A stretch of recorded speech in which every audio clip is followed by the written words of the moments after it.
reforms, introduce digitization, stricter audits, transparency and legal mechanisms to reclaim illegally occupied properties across the country.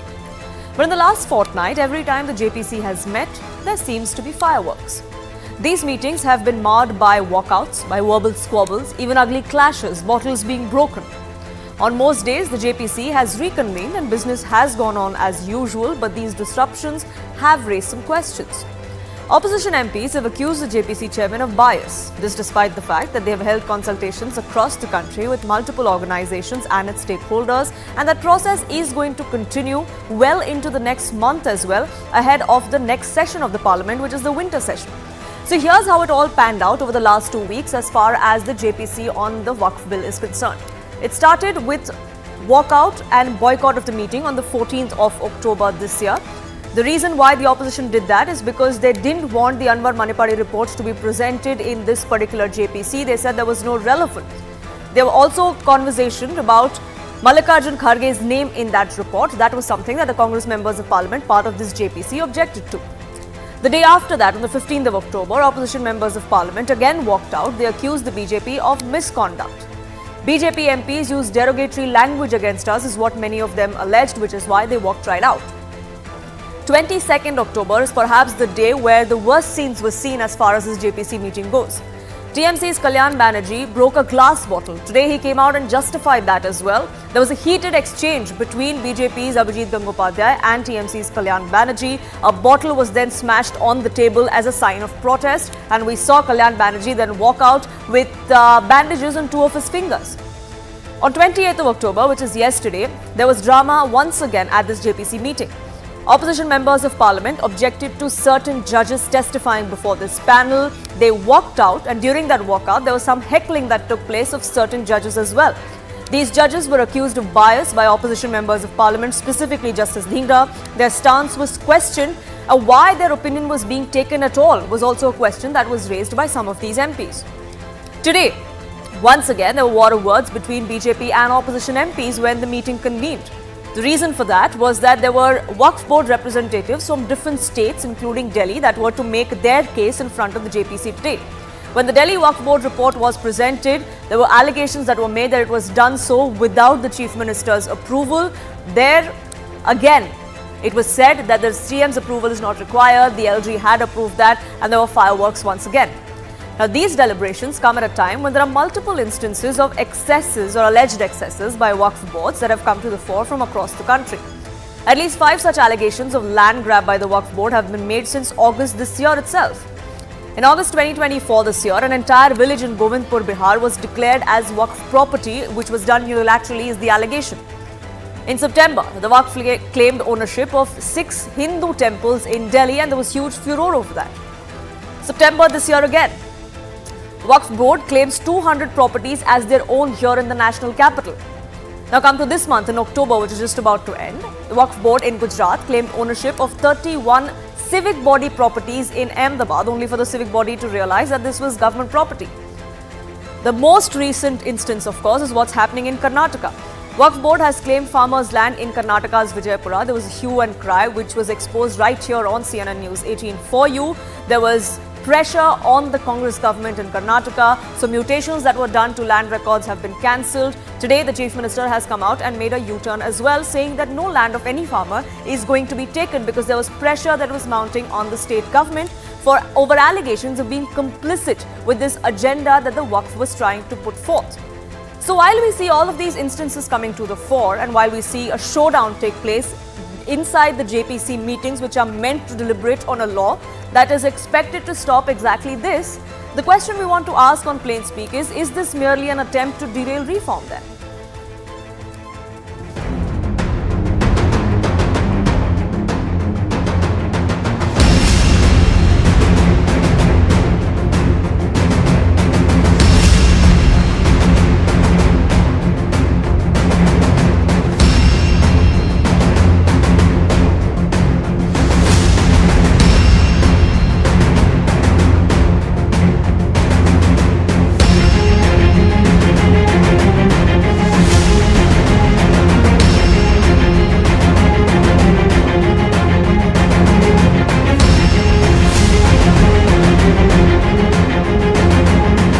किसी का letter किसी ने हमको भेजा तो वो हमारी कोई प्रोसीडिंग का पार्ट नहीं है। अब उस लेटर को कोई लीक कर रहा तो उससे हमें कोई मतलब नहीं। अभिजीत गंगोपाध्याय बहुत पर्सनल कमेंट्स मेरा बारे में बोल दिया। I did not have any intention to throw the bottle at all to the chairman.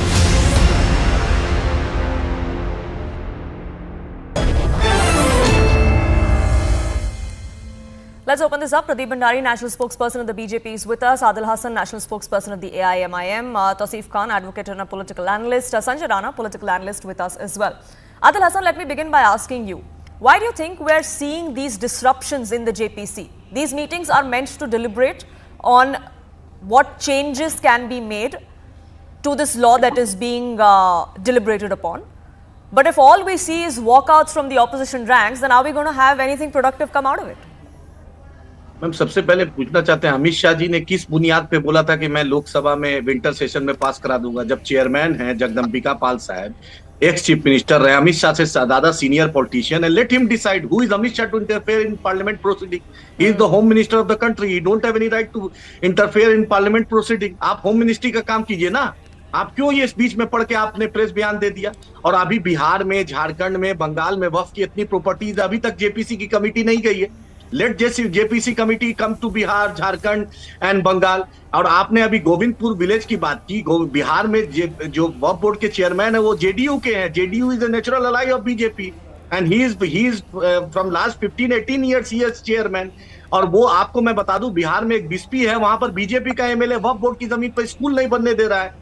Sanjay Jha जो बीजेपी के जेडीयू के वर्किंग प्रेसिडेंट है, वो एक कब्रिस्तान पर स्कूल बनवा रहे थे, उस पर विरोध हुआ। तो then more reason for such a law to come ना सर। यस मैम, फिर दूध का दूध पानी का पानी हो जाएगा सारे केसेस में, शायद वो भाजपा के हो या जदयू के हो या किसी के भी हो। मैम कुछ दिन मैम, ये जेपीसी वक्फ बोर्ड बहुत सेंसिटिव इशू है, लाखों करोड़ों की संपत्ति है। ये बार बार एक 15 दिन और 20 दिन में नहीं होता है। Let honourable chairman Jagdambika Pal and all the honourable member decide. Don't ask mister Amit Shah to dictate his terms on JPC. Amit Shah is the home minister of the country. He is not the chairman of JPC. Sure, ask him to but follow Amit the Shah is not a parliament part of the procedure. JPC in which Ask there him are to follow bottles the being parliament broken, procedure. in which opposition MPs are walking out. Like you said, 15 दिन की बात नहीं है, 15 दिन में decide नहीं हो सकता, बट 15 दिन में अगर 10 दिन वॉकआउट होने लग जाए। आप और बता दूं मैम, इस देश में जो दिग्भ्रमित किया जा रहा है, कर्नाटक, ये तमिलनाडु, आंध्रा, तेलंगाना, उड़ीसा में हिंदू एंडोमेंट बोर्ड के पास वक्फ बोर्ड 12 लाख एकड़ लगभग जमीन है। ये देश में कोई नहीं बताया जा रहा है। वक्फ बोर्ड का जो ट्रिब्यूनल है, उसका चेयरमैन चीफ जस्टिस बहाल करते हैं, ये कोई नहीं बना रहा है। वक्फ बोर्ड का जो सीईओ है, वो स्टेट गवर्नमेंट का ज्वाइंट सेक्रेटरी रैंक का ऑफिसर है, वो कोई नहीं बता रहा है। आगा खान ऑर्फनेज की जमीन देश के सबसे बड़े उद्योगपति कब्जा किए हुए, ये कोई नहीं बता रहा है। और जो रिग्रेस इम्प्रिजमेंट को खत्म करके सिंपल इम्प्रिजमेंट लाया जा रहा है, ये बीजेपी की साजिश है। बीजेपी की संपत्ति नहीं, अदानी अंबानी की संपत्ति नहीं है मैम, ये हमारे बाप दादा की संपत्ति। हम जैसे चाहेंगे हम इसकी इबादत करेंगे। अमित शाह जी को बोलिए कि पार्लियामेंट का प्रोसीजर। आई एम ग्लैड आपने कहा हमारे बाप दादा की जमीन है, क्योंकि बहुत सारी जमीनें आपके बाप दादा की नहीं है। That is exactly the problem कि वक्फ बोर्ड क्लेम करता है कि चीफ जस्टिस ऑफ इंडिया है। नहीं, आप chief justice of India, but land records है उन लोगों के पास जिनकी जमीन आप कह रहे हैं आपके बाप दादा की है। Ma'am, let honourable supreme court of India, let the waqf board tribunal, let the honourable high court chief justice decide. Please don't decide on studio. I am not deciding the studio at all, but if I don't have the right to decide, neither do you or the waqf board. That's exactly the point we're trying to make. It is your allegation. Let the honorable chief justice of the country decide.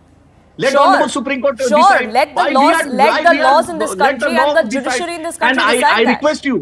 I request you to please ask Mr. Amit Shah, Home Minister of the country, to don't interfere in JPC. Sure. Ask him to follow BSF पर ध्यान दे, घुसपैठ हो रहा है उस पर ध्यान दे। Sure. So Pradeep Bhandari, the fact that Union Home Minister Amit Shah, even while a JPC is deliberating this, came out and said that we will pass this in the next session, that seems to be putting the focus on the fact that maybe the BJP's intentions are not right. JPC to kar diya because it didn't have a choice, because that's where the parliament decided to take it. But you're trying to influence the JPC by comments like this. Is an allegation not just the AIMIM but several others within the opposition make against you. Well, Poonam, if Asaduddin Owaisi can make public statements on JPC, then I believe everybody has the constitutional right under 19(1)(a) to express their opinion on the Waqf Act. Owaisi Sahib is a member of Honorable. He is not. Adil Hassan, let him finish, please. He didn't interrupt you. Let him finish. Please. Let him finish, Adil Hassan. I'll give you your time to rebut him. Okay, ma'am. So, yeah. Number one, that is point number one. Point number two, Poonam, he said कि हमारी बाप दादा की ज़मीन है. I very well remember that on the Parliament of India, there were individuals and people who were claiming that the Parliament of India is the Waqf land. So if I take Mr. Hassan's argument forward, he will say, भाई Parliament भी हमारे बाप दादा की है. So he wants the sovereignty of this country to be leased and given to a body like Waqf. This is anti-constitutional, that is anti-democracy. We are not living in an Islamic republic. We are living in a constitutional democracy. Waqf cannot supersede the parliament. And I will tell you, Baap Dada ki baat hi nahi. This is purely appeasement politics. This is the amendment to the Waqf Act which the Congress party did in 2013. In 2013, the Congress party amended the act saying that earlier it was that a dedication in Waqf could happen with permanent dedication by a person professing Islam. It was changed to permanent dedication by any person. This is why just one day before the Model Code of Conduct, Congress party gifted 100 prime properties of Delhi to the Waqf because it essentially changed the secular character of Waqf and made it an appeasing character. Now your channel yourself reported, and your channel reported how the land of the farmers was taken and snatched and was attempted to be given to Waqf without giving any hearing to the farmers. Now what is the principle of criminal law in this country? The principle of criminal law in this country is, suppose that if any individual says that this property belongs to that individual, it has to be the responsibility of the individual to prove that that property belongs to it. In the case of Waqf, it is the other way around, which means that Waqf tomorrow Poonam, if the Waqf says that a new studio belongs to Waqf, it is a new studio which has to prove that the Waqf is wrong, rather than the Waqf proving that the new studio is wrong. So they have changed the essential characteristic of the constitutional law in order to appease the vote bank. And now my argument and final argument is, I do not take the AIMM seriously because Poonam, for 6 months when the CA was implemented, Asaduddin Owaisi said that Musalmanon ki citizenship chale jayegi. Please, if he can name me one Muslim whose citizenship has been taken, because now citizenship has started to be given through CA, whose citizenship has been taken because of CA, I will take all his arguments seriously. Otherwise, it is nothing but another attempt for him to consolidate his vote bank in old Hyderabad. That's it, nothing else. Sure. Adil Hassan, 30 seconds for you to rebut before I get in the other two gentlemen as well. Ma'am, I also don't take BJP seriously. BJP के राष्ट्रीय अध्यक्ष ने रक्षा दलाली किए थे, बंगारू लक्ष्मण जाके जिन्ना के मजार पे एडवानी फातिया पढ़ने गए थे. आज अजीत डोभाल अजहर मसूद को जाकर छोड़ने गए थे. किसको सीरियसली लेती है नहीं लेती, AIMM किसको सीरियसली लेते हैं, is not the object of conversation here. I don't want certificate from BJP. I do not need any certificate. Sure. My concern is that अगर बीजेपी ये बताए ये अगर कोई भी डिस्प्यूट है जमीन का, सर्वोच्च न्यायालय है और वक्फ बोर्ड का सीईओ बार बार बोल रहे हैं ज्वाइंट सेक्रेटरी रैंक का ऑफिसर होता है, वो स्टेट गवर्नमेंट का रूल रेगुलेशन फॉलो करता है. एक ऑफिसर जो है वो स्टेट गवर्नमेंट के अधीनस्थ होते हैं और उसका जो ट्रिब्यूनल का चेयरमैन वो चीफ जस्टिस बहाल करते हैं. और बीजेपी से जब let me speak again, he is interrupting. Madam, ये वक्फ बोर्ड की जो संपत्ति है वो सुप्रीम कोर्ट ने कहा वंस इज वक्फ, once a Waqf always a वक्फ. मैं नहीं कह रहा हूं वक्फ is not lie. Poonam lie. Sir, I don't think the Supreme Court has said this. No. Let's not try and He's lying on the show. You don't know Mr. Bandari. No, tell him to quote it. Tell him to quote it.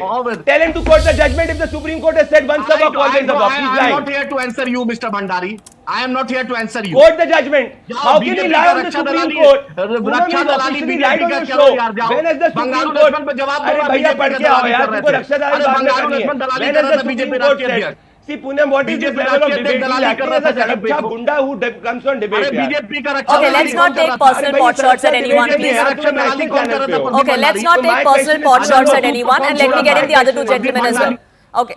And I make this request to every single person on this panel, please. Let's not take personal pot shots at anyone. It does not help the cause of this debate or the cause of the issue that we're discussing at hand. But Tausif Khan, let me get you in on that. As far as the JPC is concerned, sure, there are many objections as far as this amendment goes, and the JPC has been constituted for exactly that. But like I said right at the beginning, but if all of that gets marred by walkouts and disruptions and bottles being broken, then there is a question to be asked if this is just an attempt to derail things. First of all, which portion of population in India demanded a reform or an amendment in the Waqf Act? Who demanded this JPC? It is the BJP with their own hidden agenda that they are trying to thrust this so-called amendment upon the population with a sole intention to usurp Waqf land.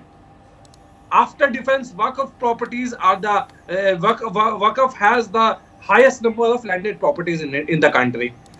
Just one example. Antila stands on 1.1 acre of land in Bombay.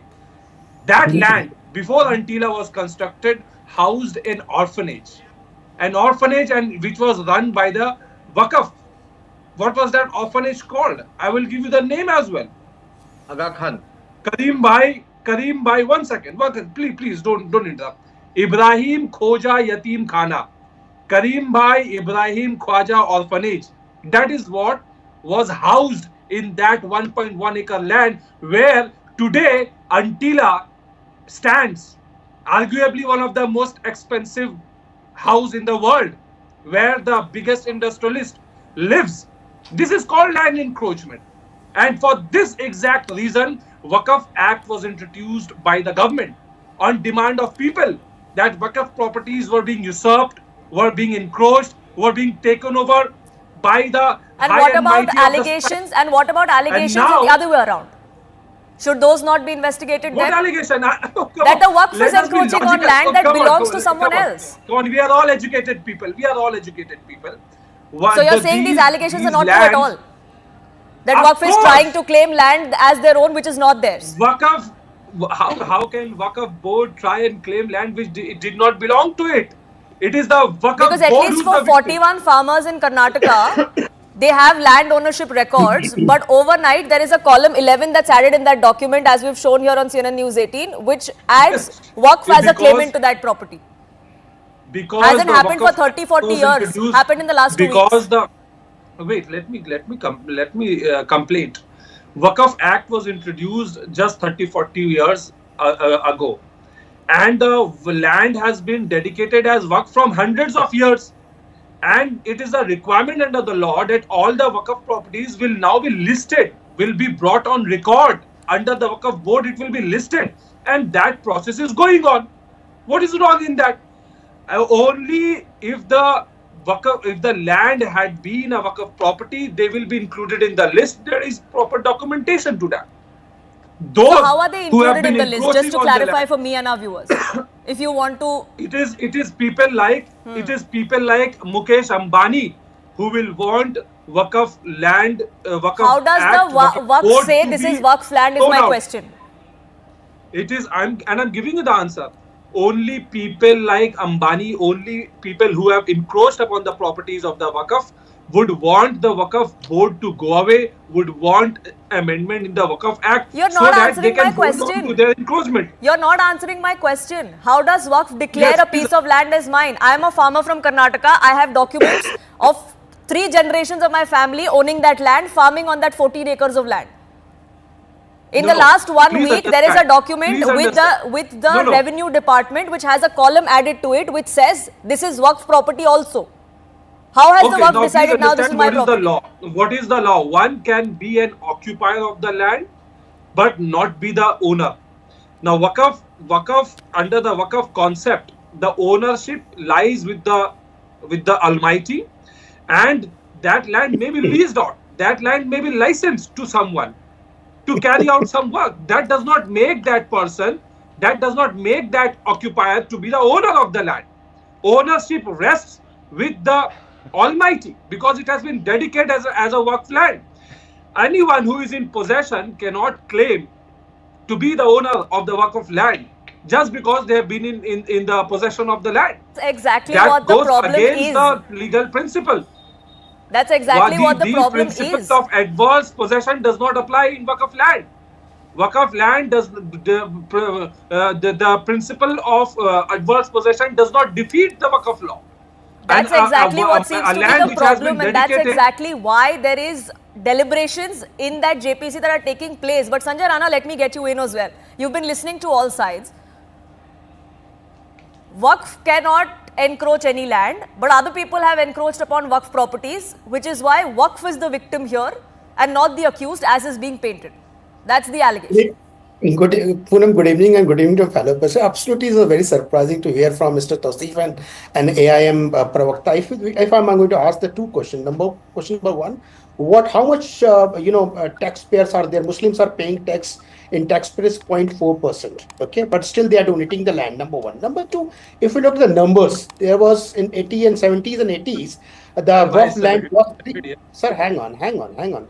Relax. 100 years. Okay, let him finish, please. It's been 18 minutes on the debate. He's been patiently listening. Let him make his point. I'll come to you, Tausif. Okay, second, if look at the 1970 and 1980, how many lands they were? It's 3 lakhs hectare only. Right now, if you look at, is reaching somewhere around 8.5 to 9 lakhs. So how it's become a 9 lakhs? Who has distributed? Who has given? Who has donated? The question mark is there. He has been asking about the Ambani's the mention. If you look at my mention is there, if I'm selling to someone else, or whether I'm selling or not selling and passing to somebody else, obviously owner is passing to third person. The problem here in this whole debate and Waqf is Waqf is absolutely encroaching others' property. They are, if you look at the incidents of Tiruchula, Tamil Nadu is almost 15-year-old temple, and Waqf is claiming the temple belongs to them. If you have given a multiple examples where Waqf is claiming there's his own cassette, and they do not have any documentation. Obviously, Waqf Board established in 1954 and it became an act in 1956. But after that, you need to provide all the documents. If what exactly they have done in 2013, obviously they have changed the nature of the act. With changing the nature of the act, you, Sanjay Rana, they have to ask you, sir. What do you want to ask? They have to approach you for the legalization of document. 1 minute. If you are the Honorable Supreme Court, you are the judge. You're taking my land, and I do not have a right to. You don't know any background of the How did it become your land? You don't know anything ABCD of the Waqf. Why should I approach your board? I'm living in a constitutional country, democratic country. You don't know anything about the Waqf. And the law is there. Okay, let's not make personal comments against anyone. Adil Hassan, this is a request I made right at the beginning as well. Please, let's refrain from making personal comments about anybody on the panel. No, ma'am, he's talking about Sanjay Rana. A lot of other people may not agree with what you are saying, Adil Hassan, but you had your time to speak. No, let him also speak. He's entitled to have his opinion. We live in a democracy. 30 seconds, ma'am. 30 seconds, please. 30 seconds. Go ahead, 30 seconds. Ma'am, एकदम सरल भाषा में आपको बताना चाह रहा हूँ, वक्फ board के पास पहले रजिस्टर्ड नहीं थी। वक्फ बोर्ड ने केंद्र सरकार के दिशा निर्देश पे कहा कि जितनी भी जमीनें हैं जो वक्फ की है उसको रजिस्टर्ड किया जाए, इसलिए 3 लाख एकड़ से आज 9 लाख एकड़ हो गई। Waqf become an act. Can you ask when Waqf become an act? 1954. Mr. AIM. Let him finish, Sanjay Rana. Sanjay Rana, I gave him 30 seconds. Let him finish. I'll give you your 30 seconds after that. Let him finish, please. Ma'am, Waqf board सरकार ने ये फरमान जारी किया कि जो भी वक्फ की जमीन है उसको रजिस्टर्ड कराया जाए। वक्फ बोर्ड के जो चीफ एग्जीक्यूटिव ऑफिसर होते हैं वो ज्वाइंट सेक्रेटरी रैंक के ऑफिसर होते हैं। स्टेट गवर्नमेंट की और पूरी मशीनरी जो होती है वो स्टेट गवर्नमेंट के अधीनस्थ होती है। वो कोई आम शरिया कोर्ट नहीं है, वो संविधान और स्टेट गवर्नमेंट का अधीनस्थ है। और once a Waqf always a वक्फ पर मैं बोलना चाहता हूं मैम, सैयद अली वर्सेस आंध्र प्रदेश वक्फ बोर्ड में सुप्रीम कोर्ट ने कहा 28 जनवरी को, AAM अली अकबर वर्सेस केलनकिरी साउथ स्ट्रीट जामा मस्जिद 30 अप्रैल को कहा, the settlement officer versus Rahmatullah मोस दुर्गा 23 अगस्त 2018 को सुप्रीम कोर्ट ने कहा, कल्याण राव वर्सेस कर्नाटका वक्फ स्टेट उसमें भी सुप्रीम कोर्ट और कर्नाटका हाई कोर्ट ने कहा once a Waqf always a waqf. Mohammad Mumtaz versus state Bihar state Sunni waqf board उसमें भी पटना हाई कोर्ट ने कहा once a Waqf always a वक्फ। तो ये सरकार नहीं, आदिल हसन नहीं कर रहा है, MIM नहीं कर रहा है, देश का सर्वोच्च न्यायालय, देश का हाई कोर्ट कह रहा है। मैम तो प्रदीप को लिस्ट में फेंक दूंगा, उनको बोलिए कि मैं नहीं कर रहा हूँ, सर्वोच्च न्यायालय और देश का हाई कोर्ट कह रहा है। Sanjay Rana, your 30 seconds before I get in Pradeep Bhandari. Yes. I'll take 30 seconds. Okay. Adil has categorically mentioned that central government has given a notification to notify and submit all the documents to the government, and it will become a work property. I'm asking very simple question. What notification has been issued? Is issued by the Bharatiya Janata Party or Bharatiya Janata Party and Modi government? No. When it was issued, you don't know the facts of facts and just talking on the debate. Number one. Number two, when you're referring all these cases, hang on. It's in the act. When you're referring all these cases, I'm coming to the point. I'm coming to the point. Whenever referring out these cases, the Honorable High Court and Honorable Supreme Court never made this kind of statement. High Court and Supreme Court will not make such kind of statement that Waqf is always the Waqf. Cannot be. It's your statement. It's AIM's statement. Please go and refer what the judgment. I will submit Okay, let's bring this. Okay, let me bring this back. Let me bring this back to the question that we were asking at hand. This is exactly the point I was trying to make. There are objections that are being raised. There are suggestions that are being made. There are outright rejections that are being made about this bill as well. That's exactly why this JPC is deliberating that. But if all we see is disruptions in that JPC, then what is the point of that JPC? Tausif Rana, 30 seconds please. Poonam, people like Mr. Rana comes on your show who has zero knowledge about the law and is giving gyan on law. He is questioned, which notification? Baba, it is provided in the Act, Waqf Act. Go and read. He does not even understand the concept of law. About 1954 Act or 2013 Act. He is specific. Congress to state the law in 2013. Again shouting over me. Please do not shout over me. Okay, Sanjay Rana, please. I give you 30 seconds. Let him finish. I don't have much time left on this. Let's keep this to Sanjay Rana, please. I request you, otherwise I'll lower your fader. Sanjay Rana, please. Can we please lower Sanjay Rana's fader? Tausif Khan, go ahead. Secondly, Mr. Rana was saying that the number of land registered with the Waqf Board 1 decade ago has increased now, because this is an ongoing process. It will keep on increasing. The more and more Muslim wealthy people dedicate their land for Waqf, it will be brought on record, and the land registered with Waqf Board will increase in coming days. If it is 10 lakh acre now, it may go to 12 lakh acres. But that increase is disproportionate is the allegation. No, it cannot be disproportionate. Waqf Board, as Adil Hassan was saying, is run by the state government machinery. And unless they do a fact check, unless they do their due diligence, which is all provided in the Central Act, they will not bring any property under the under the purview of the Waqf Board. But there are procedural lapses. Due diligence is not being done as admitted by a Congress government in Karnataka. The minister yesterday came out and said there were procedural lapses, which is why Waqf Board claimed these. So which means due diligence is not being done, which is exactly why such a law or registration is being mulled over.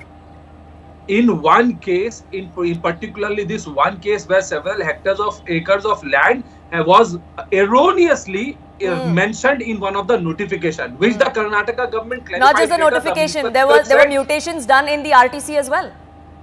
Well, maybe based on the notification, but the minister himself clarified that these will not fall under the purview of the Waqf land, and these will be omitted. It's a mere omission. So that omission and that procedural lapse can happen everywhere else as well. Why should that not be open to investigation? No. Still, that does not give right for anyone with a Shakha education to come and vilify the entire Waqf Act. Tausif Khan, I'm sorry, that same allegation can be made against you as well. But Pradeep Bhandari, last 30 seconds before I wrap this up. It's a mechanism to protect the Waqf land. Sure. Poonam, allow me an uninterrupted 1 minute. They've been speaking since 20 minutes. Yes, Pradeep Bhandari. Thank you. Last word to you before I wrap this up. Go ahead. Poonam, the section 40 of the Waqf Act says that any Waqf can claim on any property. The Supreme Court in none of its judgment passed a judgment or an order saying that once a Waqf, always a Waqf. Yes. The Congress party amending the Waqf Act got in a section 40 where it means that any property... Yeah, come on, this is not the way the debate happens. Poonam, I can't even have an uninterrupted 20 seconds. Let him finish. Like I said, I don't have much time left. Let him finish, please. Go ahead, Pradeep Bhandari. See, Poonam, the section 40 of the Waqf Act suggests that if a property is once a Waqf, it's always a Waqf. This right is not for a Hindu or any other religion. There is no Sanatan board. Point number 1. The Supreme Court has not passed a single judgment which says that once a Waqf, always a Waqf. It has interpreted section 40, which was got by the Congress government in 2013. So he's saying that the Supreme Court has said he's lying on the teeth. And now point number 2, Poonam, my question is simple. What is the principle of natural justice? The principle of natural justice is if somebody claims on my property, it is the person who's claiming, he has to prove it. In the case case of Waqf, the Waqf basically can claim on any property, and it is rather than the Waqf proving that it belongs to them, it is the individual who is claiming. That Waqf is not the encroacher here. Waqf's land has been encroached. If I take that, so Poonam, with that argument, even Parliament they will say it is always there. With that argument, even a 1500-year temple they will say. With that argument, they will say that. So we are not an Islamic republic. We are a constitutional republic. We have to go by the Constitution of India. The Constitution never had a Waqf Act. It was Mr. Nehru who got it in 1954 because of appeasement politics, and it is the Congress party which got it in 2013 in order to appease the Congress. It will go against the basic structure doctrine. This is why we are going and amending it. For 70 years, you did not have a CA Act. We got a CA Act because that is what was the promise of the Constitution makers. The promise of the Constitution makers was not to get the Waqf Act. Sure. They're lying in on your show. They're saying that the CA, for 6 months, they could not even prove that one Muslim had a citizenship is gone on CA. Sure. They're lying on your show. The Supreme Court has never said that Waqf once, Waqf always above. Misled is an They're going allegation against that the flies secular from principle both of the sides. Constitution of India. But the fact of the matter is, whether this legislation is required, whether it will come or not, what the nitty-gritties of that are, that is exactly what the JPC is deliberating upon. The least the members of parliament of that JPC can do is have an honest and open discussion to ensure that there is not one person in this country that's misled. On that note, I have to leave it there. I thank you, gentlemen, for joining us here on this edition. A quick break, but on the other side, we'll get to the big fight coming in between the BJP and the TMC specifically after Prime Minister Modi targeted the Bengal government, also the Delhi government, over non-implementation of the Ayushman Bharat scheme.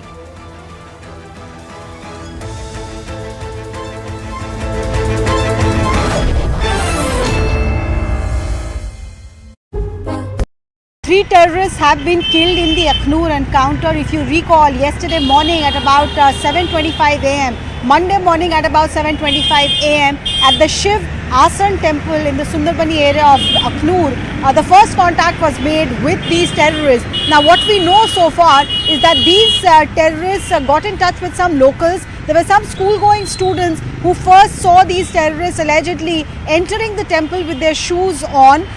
These terrorists, when the locals objected to, these terrorists heckled them, shooed them away. They also asked these school-going students, as per locals, whether they carried a mobile phone or not. Their school bags were also searched, and when no mobile phone was found, they were shooed away. This is perfectly in line with what investigation in other terrorist cases has shown so far, that terrorists infiltrating from across Pakistan are no longer relying on their own mobile telephony. They are depending on locals, taking hotspot for internet services, and then connecting their own satellite devices or their own mobile devices and apps that they use on these devices, using the hotspot from the locals so that their location can't be tracked down. So this Akhnoor group of 3 terrorists also asked the locals if they had a mobile phone, and when not finding it, they shooed them away. Now, yesterday itself, the White Knight Corps, which was heading this operation, it had eliminated 1 terrorist, and we lost one of our K9 squad members. Phantom was martyred when he took one of the bullets fired from the terrorist side. NSG, they're the specialized force to carry out operations in enclosed spaces. We are told that these Akhnoor terrorists hid in a basement of a building which was inside the temple complex, and they continued to fire overnight. Initially, they believed the security forces, the 9 para special commando force, they and the NSG and the SOG of the Jammu and Kashmir police, they were all collaborating for this operation, and they believed that this will be a swift operation, but they did not want to take any chances or endanger any life there. Therefore, they waited overnight, waited till these terrorists exhausted their arms and ammunitions, and this morning at about 7:25, 7:30, the second terrorist was also killed. The third one, the contact was made with the third terrorist, and subsequently he was also eliminated. White Knight Corps has put out an official word in which they have said that warlike store has been recovered. Now this is also in line with what investigation has shown so far. The terrorists in these areas who are now entering are no longer limiting themselves to high powered guns, etc. Of course, they have the M4 carbines. We saw the M4 carbine getting used in attacks in Jammu region. We also saw the M4 carbine, which is a US-made very sharp assault rifle, get used in Sonmarg also in the Gandarbal attack. Now what we are told is that they are additionally carrying target lockers, NVS image stabilization systems, GPS, and very high tech. And this warlike store that White Knight Corps is confirming only adds to this view that this group has recently infiltrated from the Manavar Tavi river in that particular area, and they wanted to carry out a big attack against an army installation, but they were thwarted only after they fired on the army vehicle, including an ambulance. Now that these three have been killed, all recoveries made from them are being analyzed.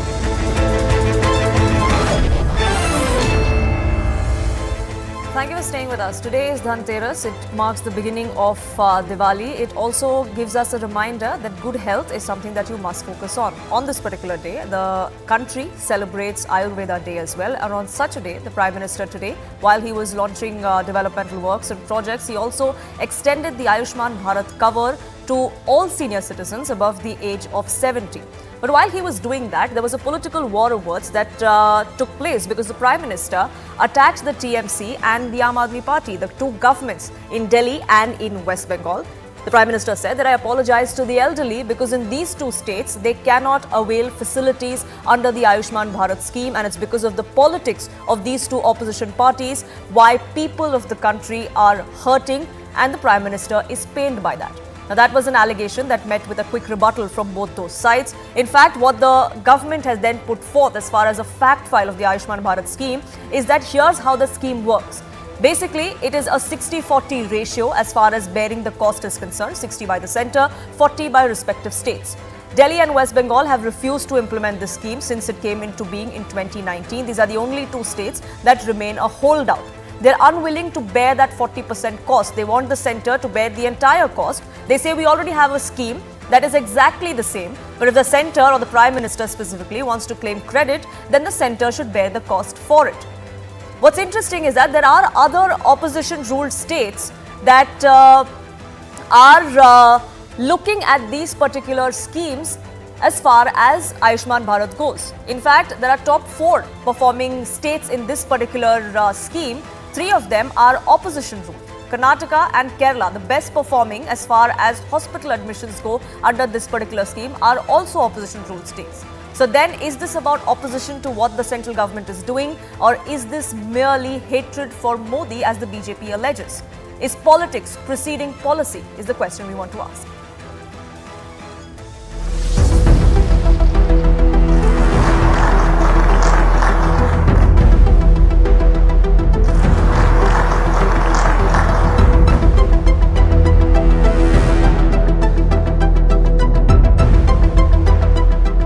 लोगों को ऐसे संकट से उबारने वाली योजना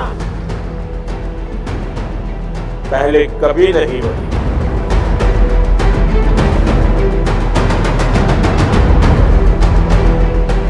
He has tried his best to confuse the public of West Bengal and Delhi. Ayushman Bharat में कितना बड़ा फ्रॉड सरकारों ने किया है, अगर उसकी जांच हो जाए तो प्रधानमंत्री नरेंद्र मोदी जी को चेहरा दिखाने की हैसियत नहीं होगी।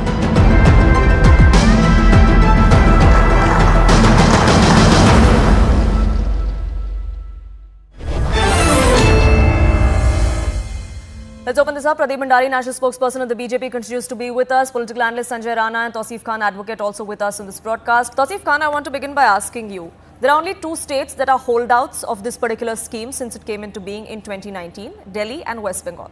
Why is that? You see, much before Ayushman scheme was introduced by the central government in 2018, 2 years before, Mamata Banerjee government had already launched a healthcare scheme called Swasthya Sathi in 2016. And the Ayushman scheme launched by the Modi government is basically a copy of what Mamata Banerjee had introduced, and they have even terribly failed in that. And why do I say so? These restrictions that you see now, the benefits under Ayushman scheme is extended to elderly people. There was no such restriction under the Swasthya Sathi scheme. Secondly, Swasthya Sathi scheme that the Mamata Banerjee government provides is available for entire 10 crore population of West Bengal and is fully funded by the state government. Unlike Ayushman scheme, where the scheme is funded 60% by the central government, and the beneficiary has to make a contribution. Under the Ayushman scheme, the beneficiary has to make a contribution, whereas under the Swasthya Sathi scheme, beneficiary has no need to make any contribution. The scheme fully funded by the state government. So there are other aspects also which I do not want to go into, which basically proves that the scheme brought in by Mamata Banerjee government, Swasthya Sathi, is already there, is effective, and have benefited the people of Bengal. And what Mr. Prime Minister said is that the elderly in the Bengal are deprived of any healthcare scheme. That's not correct. That's an incorrect statement. The Ayushman scheme available in other states, I welcome them also. But I say this with full confidence that the scheme that Mamata Banerjee has brought is much better than the scheme brought in by Mr. Modi. So then, Pradeep Bhandari, the TMC has been saying this right from the beginning, that this is just a credit claiming scheme, which is why they don't want to partake in it. And if the centre really wants to ensure that it happens in West Bengal, then why not bear the full cost? Poonam, first of all, on the Swasthya Sathi scheme, as per what is written in the West Bengal government, selects category of beneficiary like members of self-help groups, casual and contractual employees of government departments and ASHA workers. So the scope of the Swasthya Sathi scheme is a limited in scope. It is not for everybody above the age of 70 years. That is point number one. Point number two is very important. This is not for the first time that the TMC government has done this. If you remember, in 2020, it was the Kisan Samman Nidhi. In the Kisan Samman Nidhi, Bengal refused to accept Kisan Samman Nidhi, and 70 lakh farmers of West Bengal had suffered because of it. Now, coming on to why will the central government not contribute fully?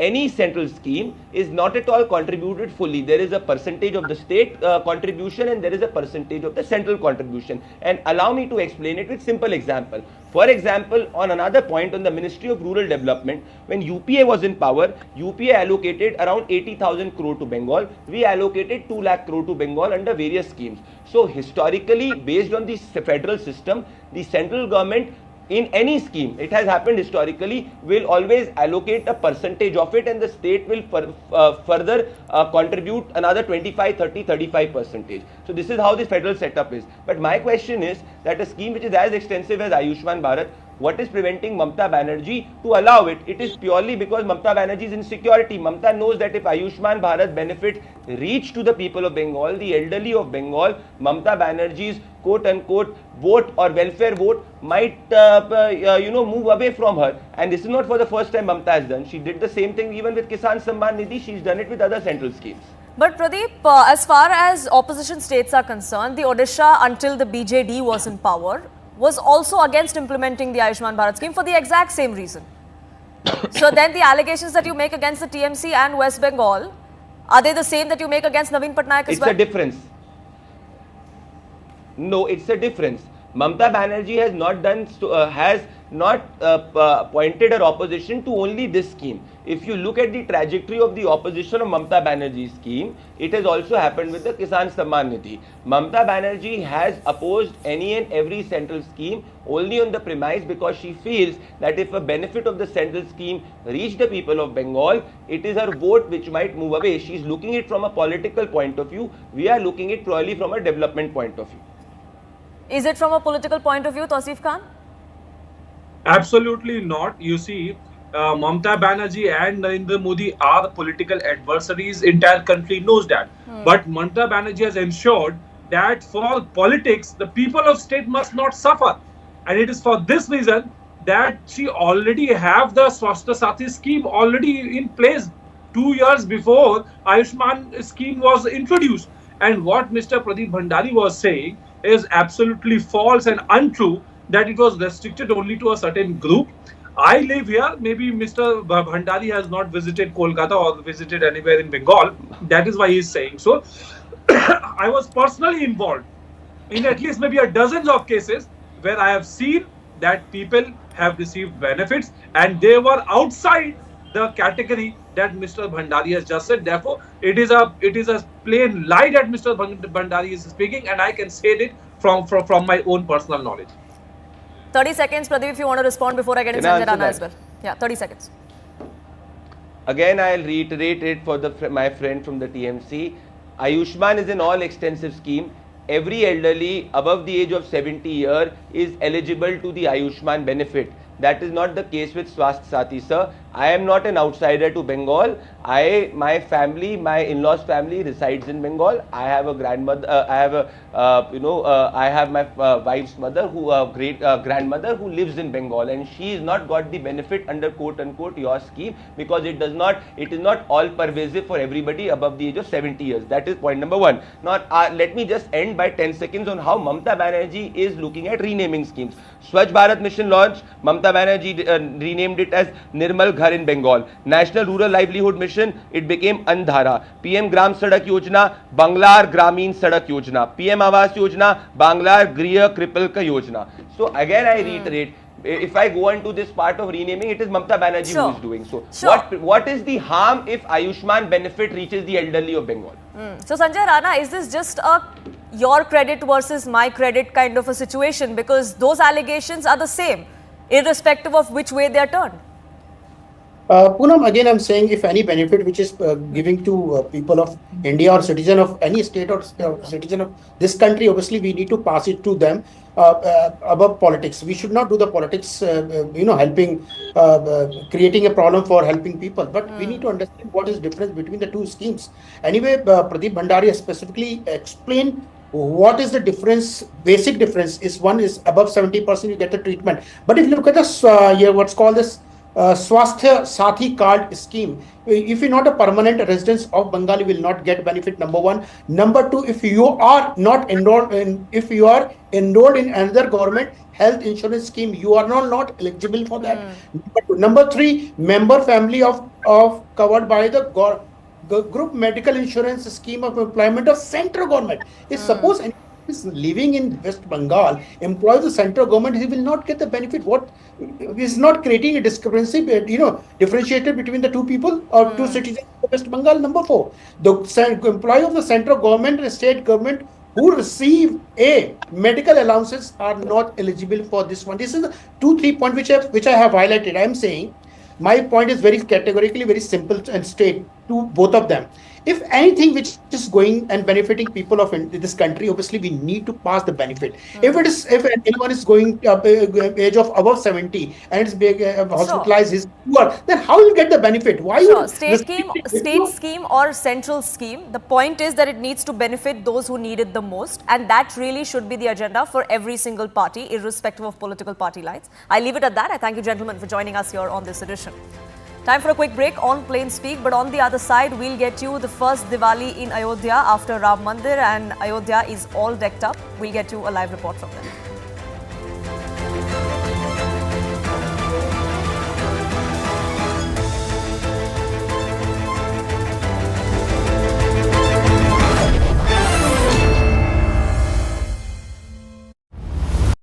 Three terrorists have been killed in the Akhnoor encounter. If you recall, yesterday morning at about 7:25 a.m., Monday morning at about 7:25 a.m. at the Shiv Asan temple in the Sundarbani area of Akhnoor, the first contact was made with these terrorists. Now, what we know so far is that these terrorists got in touch with some locals. There were some school-going students who first saw these terrorists allegedly entering the temple with their shoes on.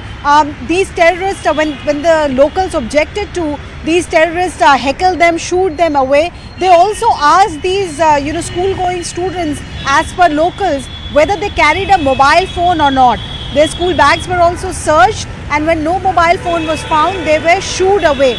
This is perfectly in line with what investigation in other terrorist cases has shown so far, that terrorists infiltrating from across Pakistan are no longer relying on their own mobile telephony. They are depending on locals, taking hotspot for internet services, and then connecting their own satellite devices or their own mobile devices and apps that they use on these devices, using the hotspot from the locals so that their location can't be tracked down.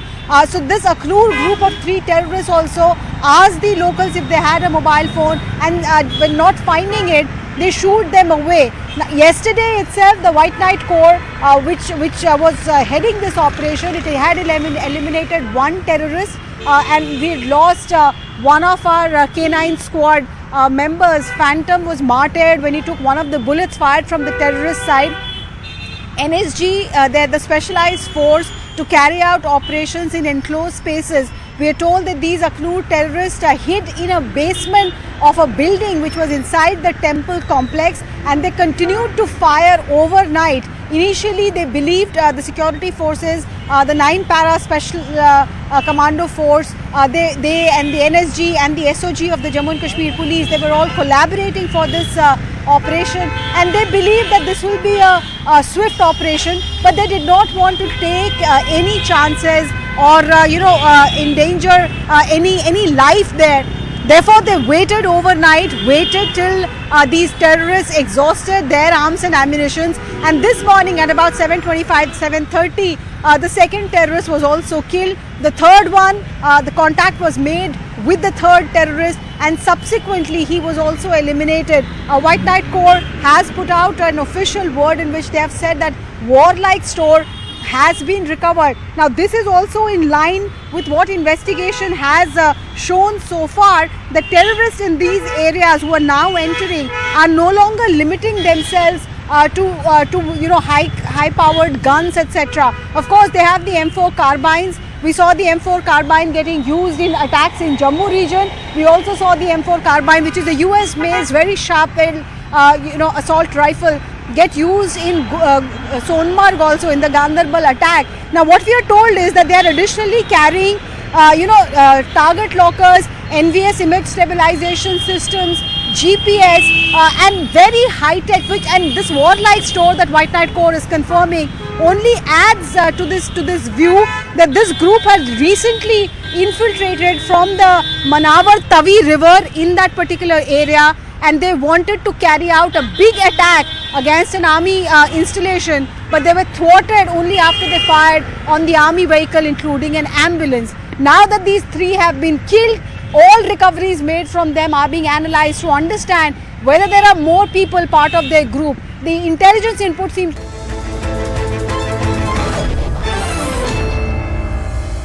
Welcome back. 9 months after the grand inauguration of the Ram Temple, this Diwali will see Ayodhya aiming to set 2 world records. The government's aim is to light up 28 lakh diyas on 55 ghats of river Saryu and making it to the Guinness Book of Records for the 7th time.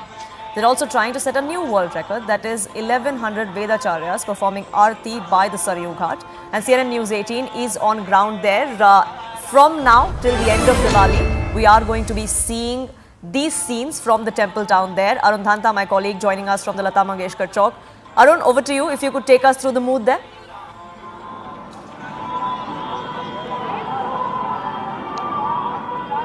Well, that's right. I am at this moment at Lata Mangeshkar Chowk, a very famous chowk here in Ayodhya. And then, of course, you have the Ram Ki Pedi, where you will see a Guinness Book of World Record once again, by the administration. Last time around, of course, it was 23 lakh diyas which were lit. That was also went into the Guinness Book of World Record. Look at the visuals and the glimpse of this area. It is the night before the Deepotsav, the grand Deepotsav that is going to take place tomorrow. You can see people have already started coming here. They are clicking selfies, photographs, moving around, enjoying the atmosphere of Ayodhya. And also, of course, you can hear the bhajans in the backdrop. We have few people also who have come here to see this. We'll speak to them. Madam, आप कहाँ से आई हैं? अच्छा, तो इस बार जो है राम मंदिर बनने के बाद पहली दिवाली है यहाँ पर, तो कैसा माहौल आप देख रही है? कहाँ घूम के आई हैं अंदर? बहुत अच्छा है, बहुत अच्छा लग रहा है जी। क्या कहना चाहेंगी इस दिवाली पे लोगों को जो आ रहे हैं और जो भक्त यहाँ पर आ रहे हैं, क्योंकि अब उनके पास मौका है कि वो मंदिर में जहाँ भगवान राम है वहाँ पे जा सकते हैं? जी, बहुत अच्छा लग रहा है यहाँ पे, और बहुत अच्छा लग रहा है। बहुत अच्छा लग रहा है। आप बताइए, आप कहाँ से आए? डिस्ट्रिक्ट लखीमपुर से आया हूँ। साथ ही हैं। आप बताइए कैसा माहौल, हम तो देख रहे हैं कि लोग आज ही, कल दीपोत्सव है, उससे पहले ही भीड़ यहाँ इतनी है लोगों की, कैसा महसूस? बहुत अच्छा लग रहा है। मैं इससे पहले 21 में आया था, तभी मैं दीपोत्सव में शामिल हुआ था। इस बार तो और ज़्यादा, चूँकि भगवान राम का आगमन हुआ है, नया मंदिर बना है, तो लोगों में बहुत ज़्यादा उत्साह है और इसी उत्साह के हम लोग भी देखने आए हैं दीपोत्सव को। और सुबह सरयू घाट में स्नान किया, हनुमानगढ़ी में दर्शन किया और अभी जाएंगे, हम लोग को शयन आरती में हम लोग को पास मिला है, तो अभी उसमें शामिल होंगे और कल दीपोत्सव में हम लोग शामिल होंगे। तो you know, this is the sentiment amongst the people here that now since you have you know, the Grand Ram Temple here, and this is the occasion when they can actually come here and celebrate Diwali at this in this atmosphere which is enlightening, joyful, and you can just imagine by the way these people are you know, speaking the feelings which they have when they are at the land of Lord Rama. You know, the 500 years wait has finally, you know, like the Prime Minister said, this Diwali is of going to be a special one this time, because it is after 500 years that Lord Ram has returned home in its true sense in Ayodhya. For the moment, Arun, thank you so much for getting us the latest on that front. We'll of course keep a track of what happens in Ayodhya, in the temple town, all through this week. But it's a wrap from my side here on this edition.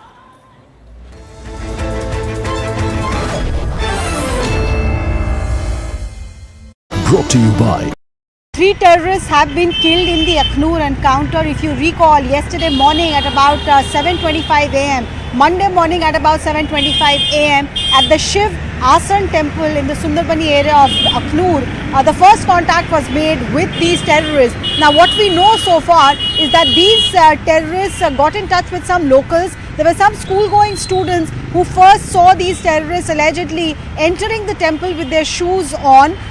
These terrorists, when the locals objected to, these terrorists heckled them, shooed them away. They also asked these you know, school-going students, as per locals, whether they carried a mobile phone or not.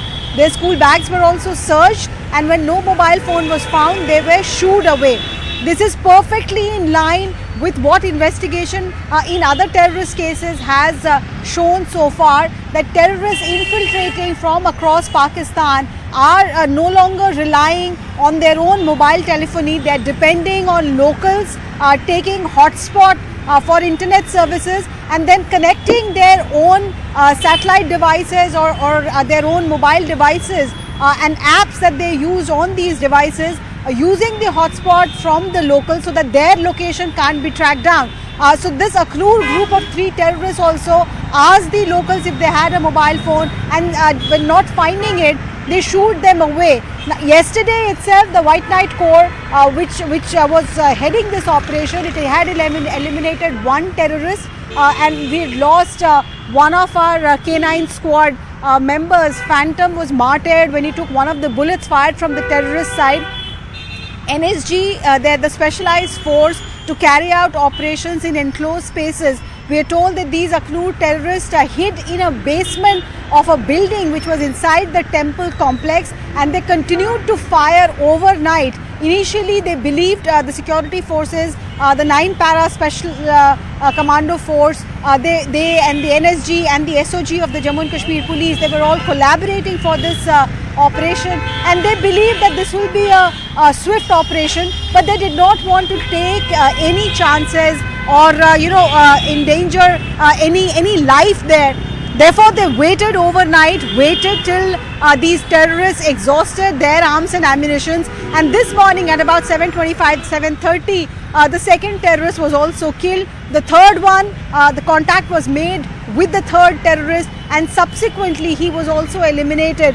White Knight Corps has put out an official word in which they have said that warlike store has been recovered. Now this is also in line with what investigation has shown so far. The terrorists in these areas who are now entering are no longer limiting themselves to you know, high powered guns, etc. Of course, they have the M4 carbines. We saw the M4 carbine getting used in attacks in Jammu region. We also saw the M4 carbine, which is a US-made very sharp you know, assault rifle, get used in Sonmarg also in the Gandarbal attack. Now what we are told is that they are additionally carrying you know, target lockers, NVS image stabilization systems, GPS, and very high-tech, and this warlike store that White Knight Corps is confirming only adds to this view that this group has recently infiltrated from the Manavar Tavi river in that particular area, and they wanted to carry out a big attack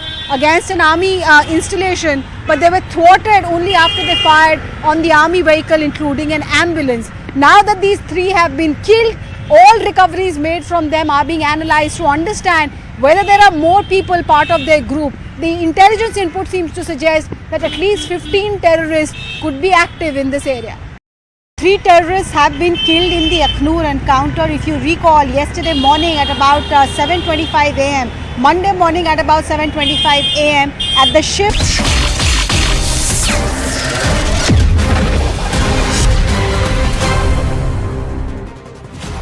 Namaste, Jai Hind, and welcome to this edition of The Right Stand. At the outset, a Shubh Dhanteras to all our viewers.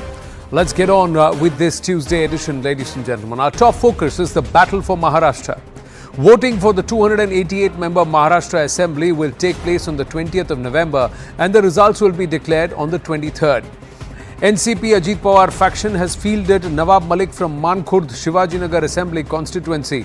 The Shiv Sena, led by Chief Minister Eknath Shinde, released its third list of 15 candidates on Monday evening, that's the 28th of October, just ahead of the nomination deadline for the Assembly elections on November 20th. Now, this list includes the Bharatiya Janata Party spokesperson Shaina NC and Sanjana Jadhav, daughter of former Union Minister and BJP leader Rao Sahib Danwe. Shaina NC will be running from the Mumbai Devi constituency in Mumbai, where her main opponent is the